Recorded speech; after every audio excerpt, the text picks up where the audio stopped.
are passionate about helping individuals build meaningful, successful, and fulfilling careers. Okay. Because we understand that many talented people struggle not because they lack potential, but because they lack the right guidance. They lack clarity, they lack exposure and support systems that they need to thrive in today's competitive world. And that is why we've created Liberty Career Academy. And then through our webinars, our mentorship initiatives, our training programs, and then our coaching opportunities, we are committed to equipping professionals with the knowledge, skills, confidence, and strategies they need to achieve their career goals. All right. So our goal is very simple. Our mission, rather, is very simple. It is to help people unlock their potential. It is to help them maximize opportunities and, become globally relevant professionals. All right. And today's webinar is part of that commitment. Thank you once again for joining this webinar. So at this point, it's my pleasure to introduce our speaker for today's webinar. Africa, is an amazing and accomplished professional with extensive experience in leadership, career development, and then he has helping individuals navigate growth and transformation into the evolving workplace. So join me in welcoming Mr. Akimi Akonjo. Hey, Damila. Good morning, Good. sir. It works now. Good morning. Good morning to you. And good morning, everyone. It's morning where I am. I want to believe it will probably be morning, afternoon, or maybe night if I'm in Canada. All right. How is everyone doing? And thank you for having me, and thank you for giving your Saturday morning to be here, and together we will spend the next couple of minutes just sharing together. Okay. 1 minute. I'm just going to share my screen, and then we will get right into it. All right. Great. Confirm once you click on the screen, and then get right into it. All right. Can you see my screen? Anyone? Good. Great. All right, good. So thank you once again, and thank you for the opportunity. My name is Akimi Akonjo. I currently lead on monitoring and evaluation and evidence and learning, where I work at Youth Business International. But in the last 15 years, I have done work, combined experience around IT, banking, and in most recent times, in the social impact and innovation space, and done that, for the last 10 years, where I've done work around entrepreneurship, employability, education, and youth leadership and engagement. And one of the biggest experience for me is really just also going through that journey in my own career, trying to build up my career. Like 10 years ago, I took a career switch. I did switch my career from core IT, banking and IT, to the social impact and innovation space. It wasn't intentional, to be honest. I didn't just wake up and say I had to leave IT and banking. It was circumstantial, but it was a career change. And both before then and after then, I have gone through different journeys within the space, and I will be excited to share some of that with you. Okay, so let's do this. So I'm going to ask you, so use the feature, the raise hand feature. So first of all, I know Dami has said this, but we'll do that again. So if you have received at least one of the "we are sorry" emails, can you please raise your hand? Whether it's a job, whether it's a proposal, whether it's a scholarship, or it's at least one "we're sorry" email. Okay, good. Yeah, awesome. Yeah, we're in good company. Good one. Well done. All right, great. Thank you. You may put down your hands. If you've had to wait another year before a promotion will come, you've been promised this promotion, but then it just came and said you have to wait again. If Anyone? Can you raise your hand? Anybody in the room? You've had to wait for a promotion? Anybody? Anyone? Okay. Okay, good. All right. If you've had to if you've had to be made to feel that whether you've been told or you've been made to feel that you're not good enough for what you are doing, whether it's a role, whether whatever, please raise your hand. Anyone in the room, you've been made to feel that you're not good enough. Anybody? Whether someone has said it or has made you feel that way. Yeah, good, good. Thank you. Good. You may put down your hands. And then, have you ever been told a no for a contract or an opportunity that you really hoped for? A contract or an opportunity that you really hoped for? Have you been told a no? Anybody? Show of hands. Anyone in the room? Show of hands. Okay, good. All right, awesome. Yeah, you can put down your hands. Thank you very much. All right, um, so what you see on screen is some of my own love letters. I like to call them love letters. I'd gotten so used to it that once I have gotten a sense of the subject, I've gotten a sense of the length of the emails, and so we even once I see the subject or once I see the length of the email, I already know what it is. So, and I put this here so that you know that um it's a it's a thing that happens to many of us. It's a thing that happens to so many of us. And then I'm going through this session with you because I've also gone through and I'm still going through this. So, like I like to say, here are some of my own love letters, and yeah, we receive them often. So yeah, good. Okay, so I like to start at this point. I mean, we're talking about beyond rejection and building career resilience. I'm sure that we all know what resilience is, so I would not go into the details of defining what resilience is, but it's really just building strength, building capacity, building emotional backup, and just building the ability to be able to forge on in the face of opposition, in the face of things not going well, in the face of things going south, but just being able to build that strength, that inner strength to forge on and to get things going. And so the first place I like to start from, which is the end of the matter. I like to start from the end of the matter. But the first thing I would say is that rejection is not the end. Rejection is never an end. And how you treat rejection goes a long way in defining and in saying what you are able to make out of your career, what you are able to make out of your academic pursuit, what you are able to make out of life eventually. And the reality is that nobody in life would ever be able to say that they don't receive no's. Your no's put together form part of your journey. They form part of your success. So I said that rejection is not an evidence of incompetence. Um, it could be, and that's the honest truth. Rejection could be an evidence of incompetence, and we will get to that. We will come to that point where we'll talk about self-awareness and realization. But you must also start from the point that rejection is not always an evidence of incompetence. There are different things that could be the reason for rejection, and we'll look at that later. But also to say that rejection is a normal part of growth and success.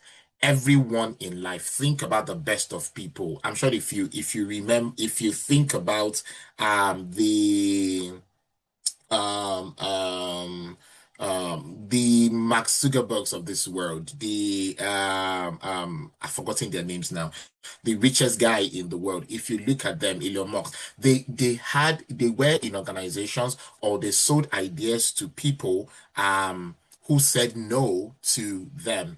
And so the no's that they received, the rejection that they received, turned out to be detours for them to be able to get to where they needed to get to. In fact, I'm sure that we would think that people like Aliko Dangote, that they have everything in check, they have everything going well, but they also receive their no's even at the level that they are. It was interesting to read when he was launching the refinery to say that, I mean, there was a time that he wanted to build the refinery in Ogun State, and for whatever reason, Ogun State did not accept. Well, whether it was politics or whatever, even if politics was the reason, and we'll come to that to say that there are other reasons why rejection can happen that it has nothing to do with you. But they told him no, and he had to go and look for it somewhere else. I think he also wanted to buy Arsenal at some point. Yeah, but he was also told no. So you must understand that rejection is a normal part of our growth and success, and how we deal with them, how we handle them, how we manage them defines what we're able to make out of life, out of our career, out of our academic pursuit. And so every successful career would include setbacks here and there. Even academics would include setbacks here and there. And that the question is not whether rejection happens. The question always remains, how do you respond well to rejection? We will come to the point where we will talk about a formula that we can use, but just wanted to lay the right basis for us. So I said rejection is information, not your identity. Anytime that rejection comes to you, you must treat rejection as an information, not your identity. You are not the rejection. You are not your failure. Okay. But rejection in itself is an event. And that it is failure only becomes permanent when you stop learning. So when you get a no from an organization, it could be a one-off thing. Now, but it could also be telling you something. It could be telling you information about yourself. It can tell you information about your approach. It could tell you information about your CV. It could tell you information about how you performed. It could tell you information about the economy. It could tell you information about the organization itself. It could tell you different things. So you want to be able to understand that rejection is does not always mean failure until when you stop learning. So the point is that out of every rejection that comes to you, how do you take that and you learn from that? So we must see rejection as a source of information. And so rejection can come based on timing. It might not be the right time. It might just not be the right time. And it has nothing to do with you exactly. Rejection can come because of the organization's priorities. For whatever reason, the organization that has rejected you, whether it's a company, whether it's a school for admission, whether it's a scholarship, whether it's a promotion, they probably have their own priorities, and the priorities may not align with what you are trying to do at that time. So rejection can also come based on the organization's priorities that has nothing to do with you. Rejection can come based on competition. There would be a lot, I mean, for every time that you apply for a job, there are a lot of other people who are applying for that job. And so rejection can come based on competition. And so you want to also find access, and that's where if it comes as an information, you are also able to get to the points to ask yourself, how am I able to stand out in the face of a competition? Rejection will come based on limited roles. One person had to be picked for the job. For the scholarship, only two people had to be offered the promotion, only two people had to get the slot. Whatever it is, there are also limited roles. And so it means that it might not be because you are not good, it might not be because you are not you needed to do, but sometimes life really happens. I'm going to give you an example. There was I was I was in a competition where we had to pick out of 30 people, we had to pick the best. Was it 10 or 15? I mean, we had to pick a number of people. But the criteria that we also had was that there was a minimum number of women that had to be in that group.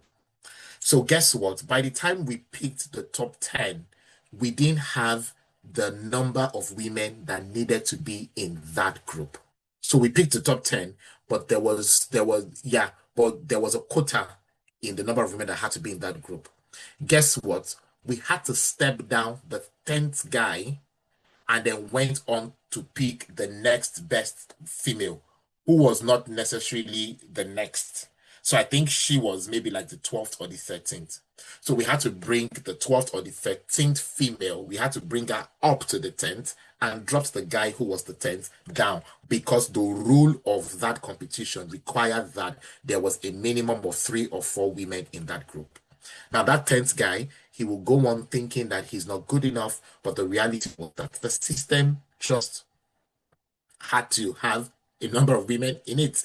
Whether it's fair or not, it's another conversation. But the reality is that there are other things that contribute to the rejections that we face beyond just us. So there is lack of faith. There is and there are other external factors, just like what I described. There are other external factors. There are the fact that the organization is not able to offer. I mean, they can be different things. So what you want to do is that you do not turn a decision into a diagnosis of your worth. So every time, so once you get a rejection, you don't turn a rejection into to define your own worth. You are worth way more than the rejection that you are that you may have experienced. And so what I really want to do is go through a journey where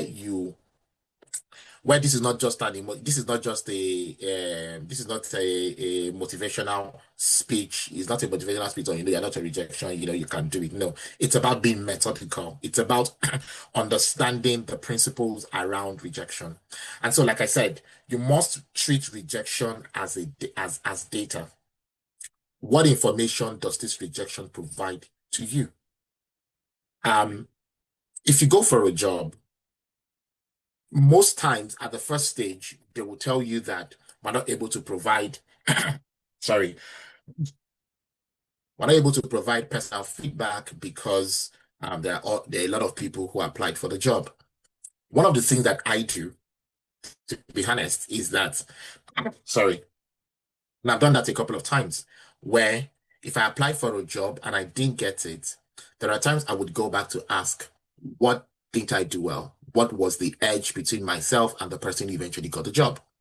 Because, and I would always put the caveat is so that I can learn, so that I can see what I need to do better. And you have to be as humble as possible to do that.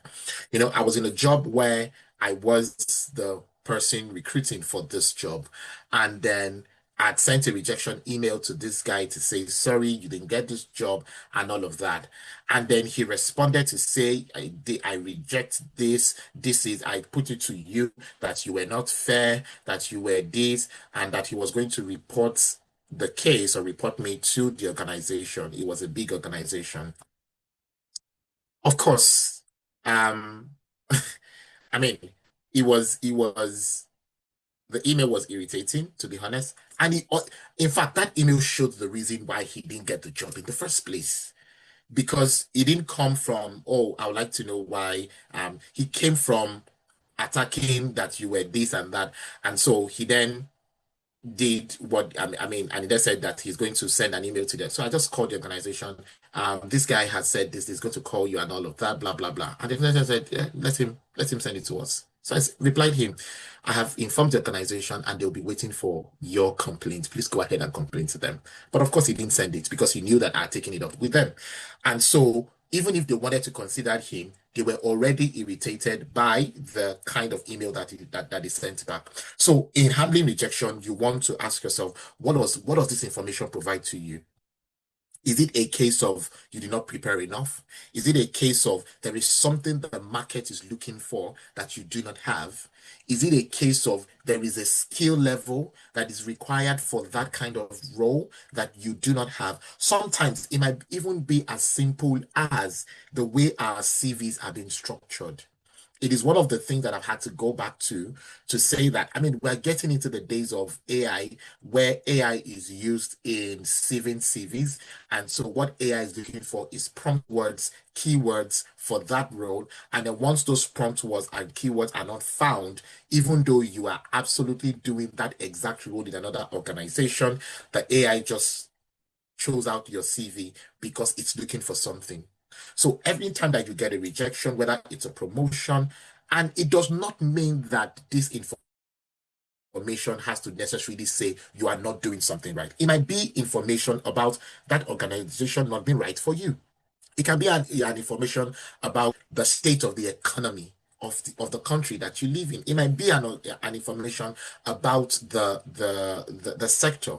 I mean, one of the things that I have come to understand based on when I get rejections now is that the sector that I work in is convulsing. The sector that I work in the social impact and innovation sector. And the reality is that the sector is resources are not as much. So they don't have as much money to be able to employ as much people.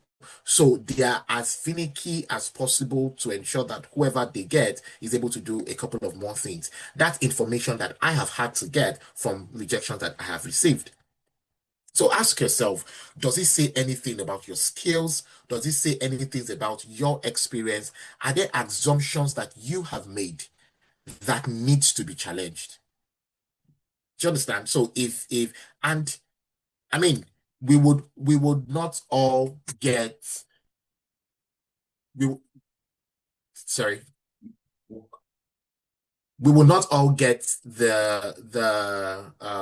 will not all get everything that we apply for, but the question is that um if you've gotten rejection one, two, three, four times, how are you harnessing necessary information across that? So if it's a proposal, if you run a business and then you've had no's across different proposals, you're a singer and then you're looking for a company to sign you up, and then you've had every company that you've gone to have told you a no, or you are a voiceover artist, and every time that you've gone to people they said no. Ask yourself the question: is there assumption that I have made that I need to relook, that I need to challenge, that needs to give me the kind of information that I need? Now, we need to get into the reality of rejection. So while rejection can be for the organization that rejected you, for them, it's just they are looking for one person or they're looking for two people. But for the person who does receive it, there's an emotional part to rejection. And one of the things that helps you in building resilience is that you must understand the emotions that you feel. And it's in understanding the emotions that you feel that you are able to address the emotions. A lot of times we try to, especially men, we try to not feel the emotions. We try to do braggadocious and just make you feel like it's not a big deal and all of that. But it's eating you up inside. So it is good that you also identify with the emotions that it makes you feel so that you are then more proactive in addressing that information. So rejection can feel personal because your career, your academic growth, your business, it's connected to how you feel. It's connected to how you belong. It's part of your identity. It contributes to the person that you are. And so if you've had series of rejection emails from jobs you've applied for, you've had series of rejection emails from proposals you have written, series of rejection emails from schools you've applied to, whether it's for masters or whether it's for your first degree or whether it's a case of scholarships. It does have a way that it tells on you. And so there are things like self-doubt, where you are beginning to doubt yourself. You're beginning to doubt your abilities. All of a sudden, you are finished with a first class, or you're finished with a 2-1, or even a 2-2, but you are also certain of the level of knowledge that you have. But you've had 4, 5, 6, 7 no's, and then you begin to doubt yourself. You doubt what you know, you doubt what you don't know, you doubt your ability to be able to perform in a job, you doubt your ability to really be able to get a job. There is the issue of imposter syndrome, where you are then asking yourself that maybe I'm not as good as I think that I am. Maybe even the experiences that I said is exactly. Maybe this book that I've written, maybe it's not as great as that. Let me give you a very recent and practical example for me. I am currently at the point of publishing a book that I've written, and I'm done writing the book, and I'm at the point where it's been designed. But I also wanted the voice of some other people in the book. So I looked at leaders across in Nigeria, outside Nigeria. I mean, I sometimes I ask myself, how come? What's the audacity I had to be sending emails to these people? Some that I know, some that I don't know. If I mention some names, they'll be familiar to you. And I write to them to say that I would like you to contribute to my book. Some of them will not, some of them did not respond, some of them did not write back, some of them wrote back and said, sorry, this is not what, sorry, I mean, I like what you're doing, but yeah, I don't have time, or, sorry, I can't be a part of this. The initial part of those no's made me start doubting the reason why I started writing the book, or even the reason why I wanted the voice of other leaders in the book. I have a vision for the book. I have a reason why I have designed this book to be that way. And all of a sudden, I found myself questioning the reason for the book, questioning why I wanted the book to be that way, because people were saying no. And for a period, I just stopped asking anybody and I stopped doing anything about the book. But I mean, I have friends, I have people in my life who will come and ask me, what are you doing? Let's get this book out. I mean, I met an editor who helped me in editing the book, and she would not let me rest. She'll be like, Penny, we need to get this book out. So imposter syndrome will come. You will lose confidence. There will be fear of trying again. You're scared of, what if I try for the next job? What if I get this no again? What if I try ask for this promotion? What if I get no again? What if I send the next admission to grad school? What if I get no again? What if I send the next admission, the next request for a scholarship and I get no again? There'll be frustration, there'll be anger and anxiety for the future. But you must know that it's okay for you to feel disappointed. It's okay. And that's part of building resilience. You don't build resilience by denying your feelings. You don't build resilience by denying how you feel. You don't build resilience by making it look like, yeah, it doesn't affect you. It's okay for you to feel disappointment. Your ability to build resilience starts to come from you acknowledging how you feel, and then from there you start to reassure yourself and tell yourself who you actually are, and then build your identity based on that and not based on the rejections that you feel. Here that high achievers often struggle with rejections. So people who are high achievers, people who, you've always had 5 points, 5 points, 5 points. You graduated with a 2-1, they'll say strong 2-1, or with a first class. People that you've always known yourself to have success over and over and over again. They struggle with rejection more than anybody else. And that's the honest truth. We struggle with rejection because you've tied your self-worth to achievement. You've tied your worth, you've tied it to continuous success. But to be honest, life is not a ride. Let's be real. Life is not a ride.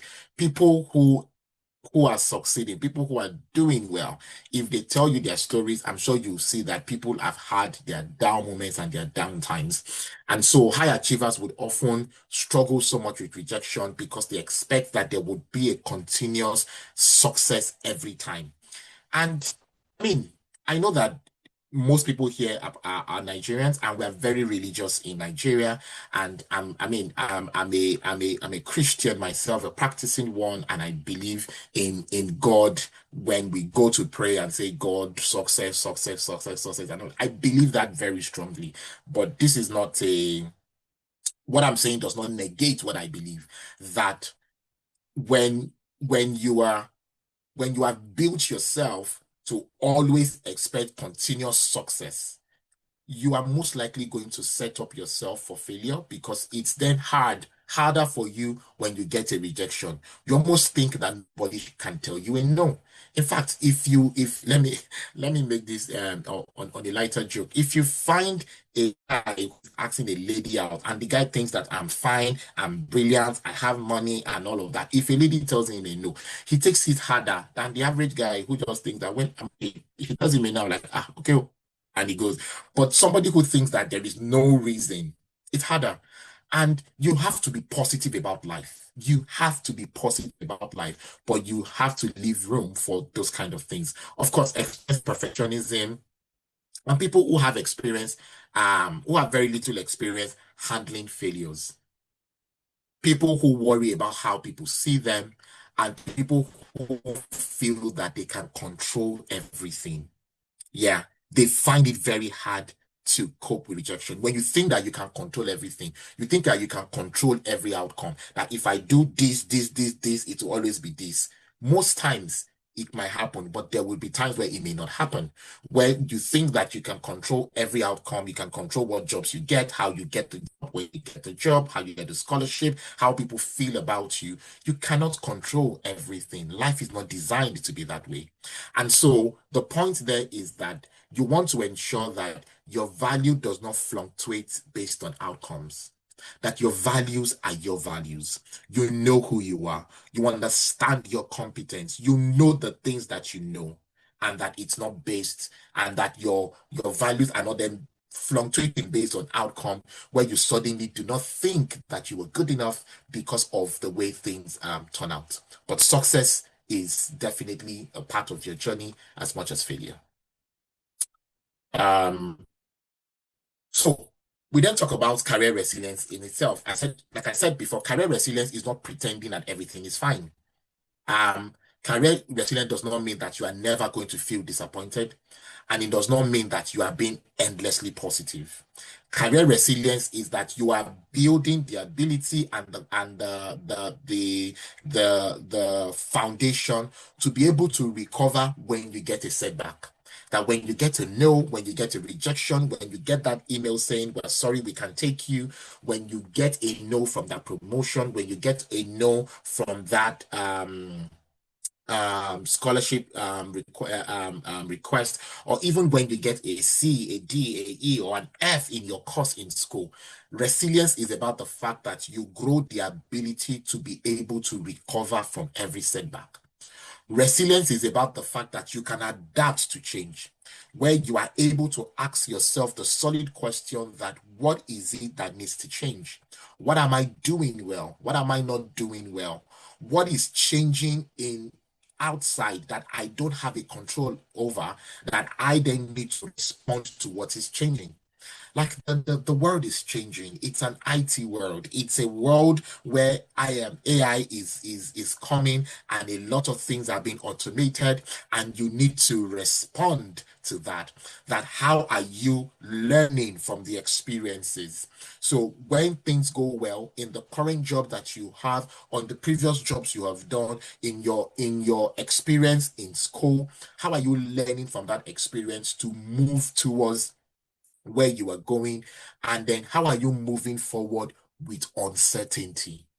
One of the things that we make mistakes sometimes is that we always want things to be certain before we move ahead. But life is full of uncertainty. Life is full of you don't even know. I mean, you don't even know. You might not be sure of the outcome of a job interview until you put in the job. I mean, there are people who would not apply, who would see job description, and they will not apply because they've already thought that this one cannot take me. And also there's this what do you call it? There's this postulation that a man, when a man sees a job description, if a man meets 50 to 60% of a job description, he will apply for that job. But that women, they wait for 90 to 100% fit to that job description before they apply for the job. So this is also calling to women that don't wait until you are 90, 100% fit for a job before you apply for that job. The best job I've had in my life, I mean, that's the job that I felt fulfilled the most. The reality was that I looked at the job description, 50% of what I thought I could do, 50% I wasn't sure I could do it, but I applied for the job anyways, and I went for the interview. What came out of that was that I didn't get that particular job, but another role was created for me out of that job. And guess what? All of the parts that I liked in this other job were carved out. Then things were mopped from other jobs and put into that job. And that is still the best experience I've had in a job till date. That's not where I am right now, but that's still the best experience I've had till date. And the reality was I would have lost all of that if I was waiting for certainty, if I was waiting for an decent alignment with that job description before I went ahead. And I applied for that job midnight on that day after so many rejections because I wanted to get out of where I was working at that time. So you must be able to build the ability to move forward even in uncertainty. And so my keyword there is that the ability to bend without breaking and to grow through adversity. Every one of us, we must rise up and grow that what's the word, that character, that act, that you don't bend, that you must be able to bend without breaking, align, adapt where changes need to be made, that you're also real and that you grow through adversity. So this is where I don't have what it looks like a formula, but yeah, I think this one and the next one, yeah. So the pillars, 5 is not more important than 1. It's just a design. So don't think 5 is more important than 1. So I said, for you to build resilience in your career, there are 5 pillars of career resilience that I have defined. I mean, you another place and they can define it another way, but this is what I have defined. 1 is self-awareness. You must be able to reflect and ask yourself solid questions. So I'll flip between this page and the next one, where you can ask yourself, what has happened? What and then what was in your control? What did you show? Why did you fall short? What could you have done well? Self-awareness, and you just have to be true to yourself. I was in a job where, to be honest, if I look at the sum total of the job, while I felt that it was a very toxic environment, while I felt that my bosses were just being toxic, the reality was that there was also a level of technical skill that was required to stay in that job that I lost the interest to grow that technical skill. And so even if I blame it on anybody, the reality still remains that there is that I also contributed to whatever happened because there was a level of technical knowledge that was required to continue. I mean, I had the knowledge to come in, but there was knowledge that I needed to continue to grow in that I stopped growing at some point. And I just had to be real to myself and tell myself the truth. That in self-awareness, you are then asking yourself, you've gone for an interview, but you may not have prepared for the interview well. You've put up a CV that is not well put together. Or you have applied for a role where you are not exactly qualified for the role. So you are then asking yourself and being true to yourself that what exactly how did I contribute to this rejection? You might be angry that you didn't get promoted at work, but the question is you are asking yourself, am I ready for the next role? Have I done the work that is required for the next level? In the current level that I am right now, am I showing myself? Am I displaying the level of competence in the scholarship that I'm applying for? Did I write my scholarship statement or my grad school statement in a way that clearly showed that I am very, very much excited and able to do this? So you must be self-aware. The next one is growth mindset. In all that you do, you must learn instead of labeling yourself. Have a growth mindset. that it can only get better from here. Have a growth mindset where you are not labeling yourself that I'm not good enough. Rather, what you are getting is, what can I do to learn? What can I improve? And that what can I do to change where I'm going? Where you are asking yourself that, what do I need to change? So start from self-awareness and then move to a growth mindset where you are not going to be hindered by where you are. You are not going to be hindered by what you are doing right now. So don't label yourself. Have a growth mindset. What can I learn? What can I improve? The next one is adaptability. Adaptability is then where you are actioning what to change, where you are asking, where you are looking at it, that the career that you're probably trying to go into, maybe that career has changed. Maybe that career field has changed. The world is changing today. 5, 10 years ago, you will not meet somebody and they will tell you that, what do? You say, I'm an influencer. You will not meet somebody 10 years ago and say that I'm a YouTuber. 10, 15 years ago, if you have not said I'm a doctor, I'm a lawyer, I mean, they don't think that you are doing something good. In fact, the funny thing is that the job I do today in the social impact and innovation space, 10 years ago when I got into this sector, I did not know it was a sector. I did not know that you could grow your career in this kind of sector. But and even when I got into it, I had people who did not understand what I was doing. I had people who did not think that it made sense to do it. I had people who did not understand. I mean, till today, if you ask my mother or my or maybe yeah, if you ask my mother or any of my uncles and aunties what I do, they may not be able to explain it to you because it's not what I mean. Yeah, the point is that a lot of things are changing. And you want to ask yourself, how are you adapting to things that are changing? There's the word of AI. How are you using AI to learn? How are you using AI to prepare yourself for your interviews and your job? How are you using AI? And you also have to be careful that you are not also using AI where it is just full dependency on AI and you are not thinking for yourself. You are not intuitive. Because even if for you, if AI helps you when you get to the job, you are going to need to do the job for yourself. So adaptability becomes a very, very important part of growing career resilience. And I just wanted to say this here, that when people have rejections in jobs, or when people don't have promotions in jobs, or when people are not doing well, what people start thinking is entrepreneurship. I want to go and be a boss of my own. I want to go and open my own business. Hey, ladies and gentlemen, I have had the privilege to sit at the front seat of a couple of businesses. I have friends that have businesses. My twin brother runs a business. I sit on the board of 1, 2, 3 organizations. And the reality remains, entrepreneurship is as difficult as getting and maintaining a job.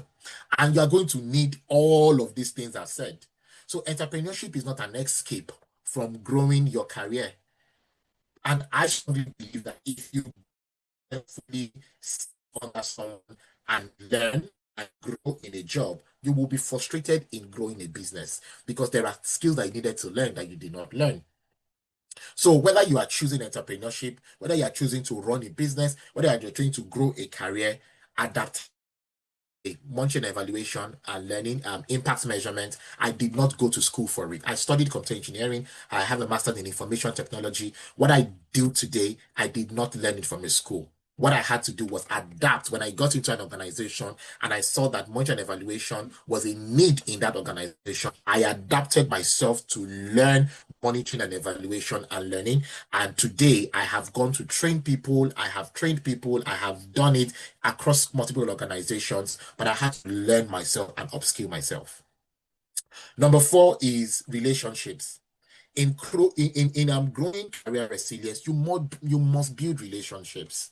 You have mentors, sponsors, your peers. Have a network that encourages you. Have a network that is strong. Have a network that backs you up. Have a network of people that you can go back to when you get a rejection, and they can help you to see you are good enough. I have my own network. I have people that I will go back to Do you understand? When I get a rejection, I have a mentor who I discuss all of my career decisions with. And so if I'm going into an interview, I have had conversation with her before I go into any interview. If I'm looking for a job, she knows that I'm looking for a job. And so there is that support and guidance in getting through career resilience. Every time that I've had to go through probably a redundancy where I've had to lose a job, my mentors are involved in that process. Every time that I've gone through where there are challenges in the places that I've worked, my mentors are going through that situation with me. So have mentors. You don't know things by yourself. A lot of times we want to navigate things ourselves. There are people who have gone ahead of you. So have mentors. But the mistake people also then make is that we are also pushing for mentors, people who are far from you, but also build solid relationship with your peers, build solid relationship with people around you. Let me tell you that I think I've had like 5, 6 jobs. Out of those 5, 6 jobs, only I think 3 or 4 out of those jobs, it was somebody who was my peer that either recommended me or submitted my CV. A lot of times we look down on people that you are in the same class together. You honestly don't know where people will be in future. You don't know who knows what. You don't know who knows who. And so there is this bid of building relationships, building mentorship, where you're then far reaching to people that are it's just like you writing an email to say Dangote, you want Dangote to be your mentor. Ask us how, from where to where. Do you understand? Look for people that are not too far from you, people that have your time, people that have, I mean, they are busy definitely, but people that have some form of time and bandwidth to be able to take people that are not too far from you. Some of you will be writing letter to or $10 to mentor. Ask us how now. Do you understand? Look for sometimes it might even be your boss at work. One of my current mentors, I mean, if I look at my mentors, one of them was my previous boss at work, my previous CEO at work. One of them is my previous, somebody who is my leader in church. So we have that proximity. And so I could go to them and have those kind of conversations. And of course, look at volunteering. If you have had times where you've refused things, I mean, you've had rejections, particularly work rejections, think about volunteering. Think about getting to volunteer. That is how I got into the social impact sector. I just went into an organization and volunteered for 2 months because I just wanted to just clear my head and see what I wanted to do next. And I was there for 2 months, and right now it's been 10 years I've been in that sector because I went in just to volunteer. So just take an opportunity to volunteer when you have those kind of things. My time is running out, so I'm going to need to rush at this point. And finally, purpose. Have a purpose for your life. Have a purpose for yourself. A purpose that is different from that job you are trying to get. A purpose that is different from that business itself. A purpose that is different from that scholarship or that grad school. Have a purpose for yourself so that you are driven by that purpose beyond whether this rejection comes or not, so that the rejection is a detour, not a dead end, and that's what I've put there.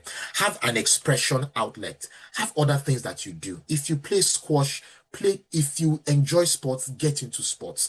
Now, if you enjoy, look for other things that you enjoy doing. That is away from this thing that you are getting rejection from, and find expression outlets. People go through a lot of mental pressure because a lot of energy is put into what they are focusing on. And so once they get rejected from that, it then breaks them down. You're trying to get a job. Hey, if you sing, make sure that you are singing. If you're in a church and you sing well, go join the choristers in your church. If you love to teach children, gather children in your mosque. Gather children and teach them. Find expression outlets outside the core thing that you are getting rejection from. It helps you build your self-confidence. It helps you build your self-worth such that when those rejections come, they do not hit you down like that. So what I call the reset model is this. So I call it the reset model. And it's number one, reflect. When you get rejection or you've gotten series of rejections, reflect what happened. Do you understand what happened? Get I mean, what's the word? get in tune with your emotions, get in tune with how you feel, identify with your emotions, but don't sit down there, don't stay there. In the reset model, there is then EF with what lesson can I take? What went wrong? What could I have better? What could I have changed? When you are reflecting on why things happened, also ask yourself, what could I have changed? What could I have done better? Where do we go from here? The S in the reset model, again, this is what I came up with. You can go somewhere else and they will have, there might be money. I don't know. Seek feedback. One of the hard things in life is getting feedback. And whether it's in your job, your career, whatever, relationship, father, mother, brother, sister, marriage, anything, if you are not someone who is able to get feedback and use feedback, you would have problem in life. And that's the honest truth. Feedback is an important part, and it's not easy, and that's the honest truth. When you get feedback that is not palatable, it's not easy. So I'm not saying it like just get feedback. There are take the feedback of what you have said. Do you understand? I can take you up on how you said it, but I'll take the feedback on what you have said. In fact, you can also look at feedback can be lumped up in envy. Feedback can be lumped up in toxicity. Feedback can be lumped up in jealousy. Just try and be as calm as possible. Take out the toxicity, take out the envy, take out the jealousy, and then take the feedback that you need. You can deal with, in fact, you can give me feedback and I will take that feedback, but I am mentally blocked away from you because of the toxicity with which the feedback came with. But I will take that feedback. Do you understand? So you must seek feedback. What can others help you to see? There's something that I learned about that there are 4 quadrants for everybody. It's not on this slide, but yeah, it just came to me now. There are 4 quadrants for everybody. There is the part of you that you see and everybody sees. There's a part of you that you see and everybody sees it. There is a part of you that you see and nobody else sees it. Yeah, there's that part of you that you see and nobody else sees it. There's a part of you that you don't see, but other people see it. And there's a part of you that you don't see and nobody else sees it. That's the reality. So in that quadrant of what you see and everybody see, it's very easy. You know yourself, people know, and all of that.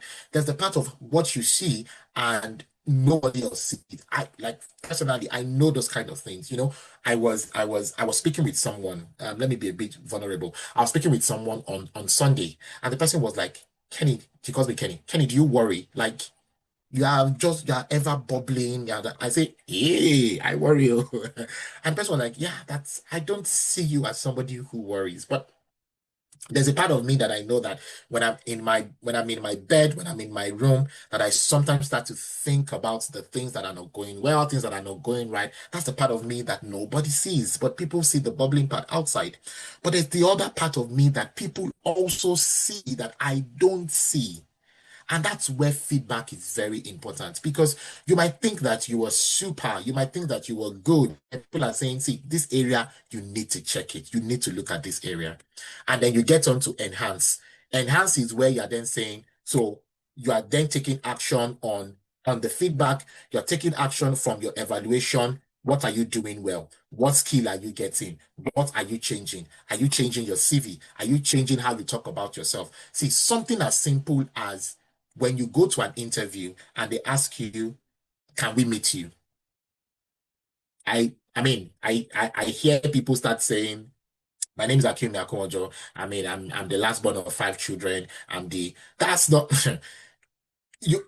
I had to learn that to say that when they say, can we meet you, it is your first opportunity to sell yourself. And they're not asking about what position you are in your mother's children. They're talking about what have you done? What forms your core? What forms your person? What is the essence of you? It's the opportunity, it's a 1 minute opportunity to sell yourself.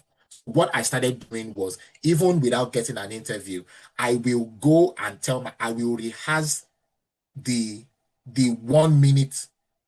My name is Akim Akonjo. I am this is what I have done. I started to rehearse that and time myself that within 1-2 minutes, I must be able to describe who I am as a person, as a professional. That has nothing to do with the position I am in my family. That has nothing to do with whether I am married and have children or not.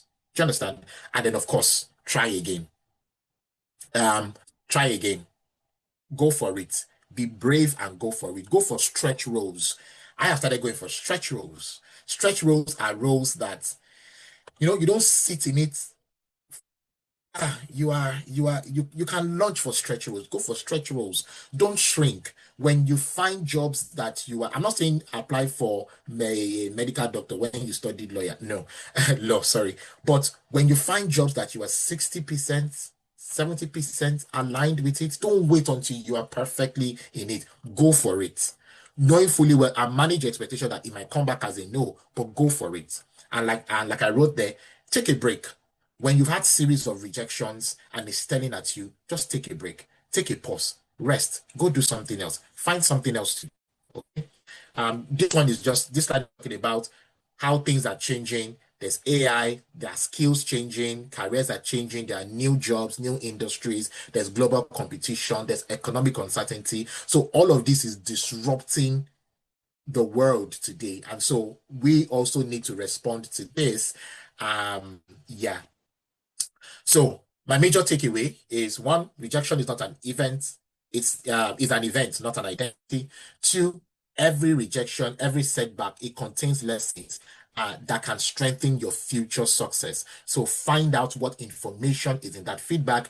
And 3, career resilience is a skill that can be developed, it can be practiced, and it can be mastered. And the best of us might still go through the emotions. I still go through the emotions. Even though I have built some of this capacity, I still get some rejection. I'm like, Kai, that one pained me. But the ability is to be able to bounce back when this happens. Yes, will not be defined by the opportunities you lost. They will be defined by how you respond when things do not go your way. So thank you very much. And yeah, I hope that was useful for you.